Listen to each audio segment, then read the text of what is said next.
Welcome back to the Ottawa Real Estate Show. Today we're at the Ottawa Real Estate Forum, which is both a key date in the calendar for the local commercial real estate industry. It's also the launch of the BOMA Commercial Space Directory, which is co-published by Great River Media and BOMA Ottawa. It's the authoritative guide to all commercial space in Ottawa, has all the news about the local BOMA chapter, as well as plenty of news and features about the industry. So pick up your copy, and also you can get it online at obj.ca. So we're now joined by both Sean Hamilton, the Managing Director of CBRE Ottawa, as well as Dominic Bonin, the Leasing Director of Skyline Commercial Asset Management. Dominic, thank you so much for joining us. Thanks for having me. So you were just coming from a panel talking about Ottawa's industrial market. One of the really interesting trends with the market is that the typical tenant is starting to evolve and change. Can you tell me a little bit about that? Absolutely. What we've been seeing recently for the Ottawa industrial market is that some of the properties and the assets are no longer servicing the way that they were built for 20, 30, 40 years ago. We all know that Ottawa has an aging population of some of its industrial core assets. So what we're seeing is a shift in the way that tenants are utilizing the space, as well as the type of tenants that we might have never thought we would see coming to an industrial bay, which is now pretty much they occupy a vast majority of the spaces in Ottawa. Could you give some examples? Absolutely. So where we used to have a flooring company distribution, we now have a doggy daycare hotel, which is a completely different kind of use that we would never thought to have in this type of space. Microbreweries are another example where, you know, 5, 10 years, 20 years ago, what you would have had a production facility in some place, and then, you know, a distribution, and then where now it's all coming out from the same spot. They even have, you know, a taste bar at the entrance. So you're hitting multiple facets of their industries, of their business in one location. And then we're seeing a lot more as well. Again, retail showroom is a big push into those communities. There's still more towards standard industrial users, but again, where you would have saw the divider in the past, now it's all regrouped under the same roof.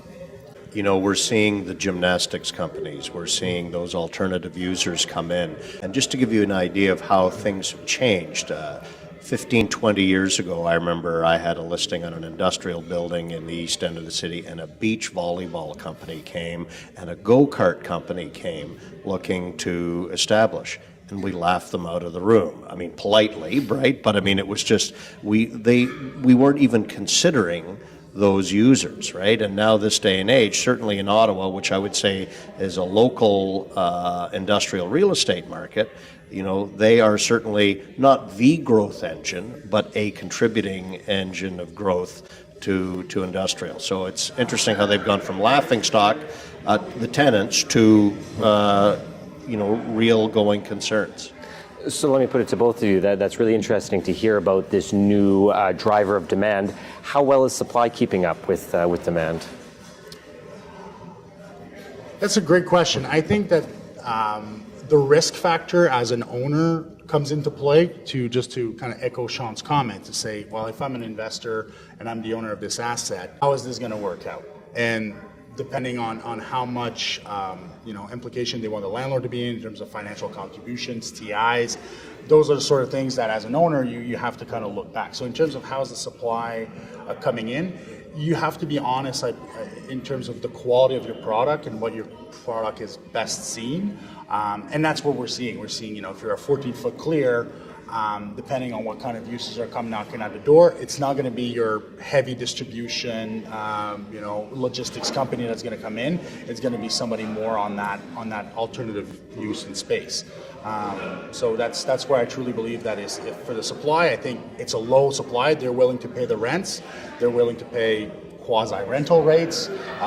So I think so far the supply has been welcoming, but I think as a portfolio or as an owner, a proper balance is also needed in terms of these alternative users and your more traditional industrial users as well.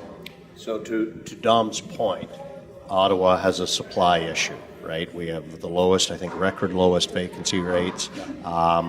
And, you know, we talk about these alternative users, and, you know, I'd mentioned that we laughed them out of the room 20 years ago. Today we're doing deals with them. but I would say that the landlords look at these tenants to fill existing space. They're not, alternative users haven't convinced landlords yet that they're worth, that they have the covenant to kick off new development. So supply isn't keeping up yet because I don't think these these alternative users have proven themselves like a traditional user, so they're not kicking off a wave of growth in the city. So look at these alternative users as infill to existing vacancies that we may have, but at sub 4% vacancy, which we're approaching, I see that it drying up and landlords not necessarily wanting to entertain these users like they have in the past. We just have a minute left, but I want to touch on one other change that, Dominic, you were telling me about earlier. That's the changing profile of the ownership of Ottawa's industrial assets. So we're seeing a new wave of institutional owners come in. Can you tell me a little bit more about that and what those implications are for the market? In the types of ownership, in the past, industrial hasn't been a sexy asset class, if you'd like, for institutional owners to come and play in. In the past, you would have seen a general contractor kind of put up this warehouse, utilize part of it, then lease out the, overall. As does business change, it's became, for a lot of these types of private owners, a retirement fund, if you'd like. Whether they've put and maintained the property to a certain standard, those are sometimes a question, but also are proven opportunities for an institutional or higher investor grade to see, well, hey, I can go in, fix this up, put a little bit of lipstick, fix the property, have a energy efficient, rooftop HVAC, change the roof, all that, those good things to do, redo the facade, and the next thing you know, you're having a lift on your rental rates and kind of seeing how we're going. So also for the tenants, that's also a change in ownership where in the past it was a kind of a triple net lease, and you would go back to your tenant and say, hey, you're going to have to take care of this A to Z, you're just paying me for the four walls and the roof, and even the roof, it's questionable whether who's responsible for it, where now you're seeing a lot more landlords and ownership on the institutional side come in and have these maintenance program in place to make sure that the asset is well maintained and increase the longevity of that said asset. So it's exciting times for ownership, and also there's still multiple opportunities out there compared to your traditional office investor. So I think that's all positive.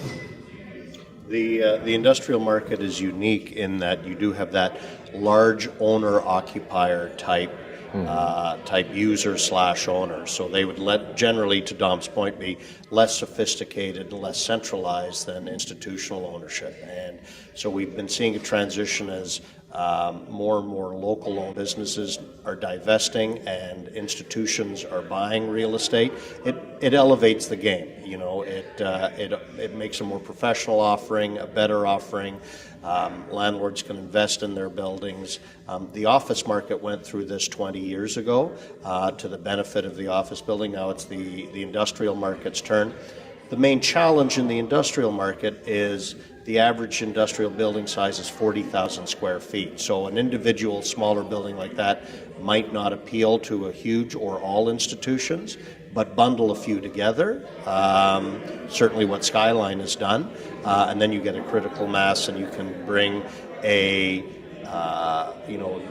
golden landowner like Skyline to a product that was previously looked after on a more local, less sophisticated manner. So it's to the benefit of tenants, I would think, yes? Yeah. Unfortunately, we're going to have to leave it there. Dominic, thank you so much for joining us. I really enjoyed the conversation. Peter, thank you very much. Please stay with us. We're going to have Nathan Smith from Cushman & Wakefield, Ottawa, join us to talk about the downtown Ottawa market.